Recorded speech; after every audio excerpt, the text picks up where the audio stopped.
இப்போ இருக்கிற சூழலில் ஒரு ரூ. 10,000 இல்லை ரூ. 20,000 இருந்தால் கூட நம்ம வீட்டுக்கு சோலார் போட்டுடலாம். அந்த அளவுக்கு வசதிகளாக அரசாங்கம் செஞ்சு தருது. உங்கள் வீட்டு கரண்ட்டு பில்லு வந்து ரூ. 2,000 மேலே வருது, ரூ. 5,000 6,000 இந்த மாதிரி வருது அப்படின்னா, நீங்கள் வந்து சிபில் ஸ்கோர் உங்களுடைய சிபில் ஸ்கோர் செக் பண்ணுறாங்க.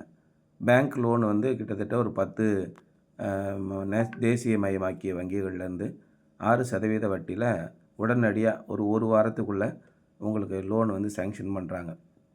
அந்த மாதிரி இருக்கும்போது 80லேருந்து 90% வரைக்கும் வங்கி கடன் உதவியாக கிடைக்குது. அதில் ரூ. 78,000 மானியமாகவும் கிடைக்குது. அதனால் மீதமாக இருக்கிற ஒரு 10,000லேருந்து ரூ. 20,000 உங்கள் கையில் இருந்துச்சுன்னா உங்கள் வீட்டுக்கு சோலார் போட்டுற முடியும்.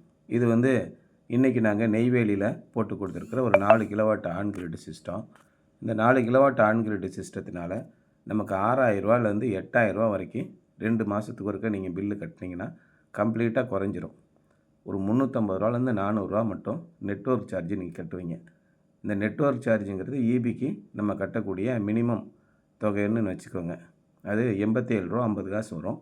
ஒரு கிலோவாட்டுக்கு ரூ. 100 அப்படின்னு வச்சுக்கோங்க. அந்த மாதிரி இருக்கிற சூழலில் நீங்கள் நேரடியாக பணம் செலுத்தியும் சோலார் போட்டுக்கலாம்.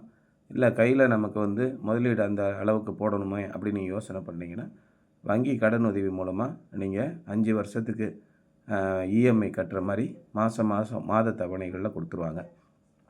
அதே லோன் அக்கௌண்ட்டில் ஒரு 45 நாளுக்குள்ளே, ஒரு மாதத்துலேருந்து 45 நாளுக்குள்ளே இந்த ரூ. 78,000 மானியமும் வந்து அடைஞ்சிருது. அப்படி அடையும் போது உங்களுக்கு அந்த 5 வருஷத்துக்கு நீங்கள் கட்ட வேண்டிய தொகை வந்து 3 வருஷத்துலேயே கட்டி முடிச்சிடலாம். அந்த மாதிரி வசதிகளும் கிடைக்குது. இந்த மாதிரி நம்ம கிடைக்கும்போது நம்ம முதல்ல என்ன தேர்ந்தெடுத்துக்கணும் அப்படின்னா, உங்களுடைய பெயர், இந்த இபி கனெக்ஷன் யார் பேரில் இருக்கோ அவங்களுடைய பெயர் வந்து கரெக்டாக இருக்கான்னு நீங்கள் பார்க்கணும். இதுதான் ரொம்ப ரொம்ப முக்கியம். இது எங்கெங்கெல்லாம் கரெக்டாக இருக்கணும் அப்படின்னா, ஒரு சிலருக்கு ஆதார் ஐடியில் வேறு பேர் இருக்குது. வேறு பேர்னால் ஸ்பெல்லிங் மிஸ்டேக்கு, வேறு ஸ்பெல்லிங் மிஸ்டேக் இருக்கும், வேறு ஸ்பெல்லிங்கில் எழுதியிருக்கும். இபியில் வந்து வேறு மாதிரி எழுதியிருக்காங்க. அந்த நேரத்தில் இந்த முக்கியத்துவம்லாம் தெரியாதனால இபியில் என்ட்ரு பண்ணுறவங்க ஏதோ ஒரு பேரை எழுதி வச்சுருப்பாங்க, ஏதோ ஒரு அட்ரஸ் எழுதி வச்சுருப்பாங்க. ஒரு பேருக்கு எழுதி வைக்கோங்க, உங்கள் வீட்டுக்கு கனெக்ஷன் கொடுக்க போகிறோம் அப்படின்னு 10 வருஷம் 15 வருஷத்துக்கு முன்னாடியெல்லாம் இபி கனெக்ஷன் வாங்கியிருப்பாங்க.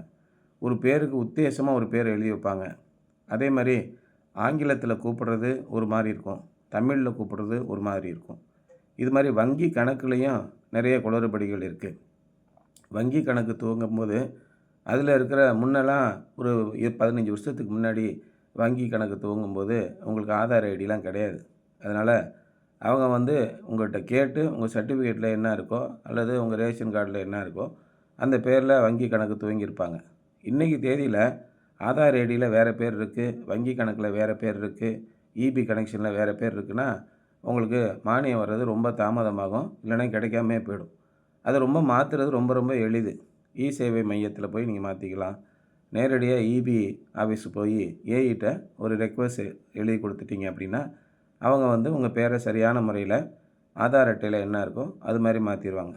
இப்போல்லாம் ஆதார் அட்டையில் என்ன இருக்கோ அதை வங்கியிலையும் அதே மாதிரி ஆதார் அட்டையை காமிச்சு அதே பேரில் நீங்கள் மாற்றிக்கலாம். இந்த மாதிரி ஆதார் அட்டை, வங்கி கணக்கு, இந்த மாதிரி இபியில் 3லேயும் ஸ்பெல்லிங் கூட மிஸ்டேக் இல்லாமல் உங்கள் பேரை முதலாவது திருத்திக்கங்க. திருத்திக்கிட்டு எங்களை கூப்பிடுங்க. அப்போது நம்ம அப்ளிகேஷன் ப்ராசஸ் பண்ணுறது ரொம்ப ஈஸி. கடகடன்னு முடித்து ஒரு 15 நாளுக்குள்ளேயே எல்லா ப்ராசஸும் முடித்து கொடுத்துருவோம். இந்த பேரில் இருக்கிற சிக்கல், இந்த அட்ரஸில் இருக்கிற சிக்கல், இதனால தான் நிறைய பிரச்சனை வருது. அதனால் நீங்கள் சோலார் போட போகிறீங்கன்னு முடிவு பண்ணிட்டீங்கன்னா இந்த 3லேயும் இபி, பேங்க் அக்கௌண்ட்டு, இந்த ஆதார் 3லேயும் ஒரே மாதிரி பேர் இருக்க மாதிரி பார்த்துக்கோங்க. அந்த பேரை மாற்றிட்டு நேரடியாக எங்களை கூப்பிடுங்க. எல்லா வசதியும் உடனே செஞ்சு தரோம்.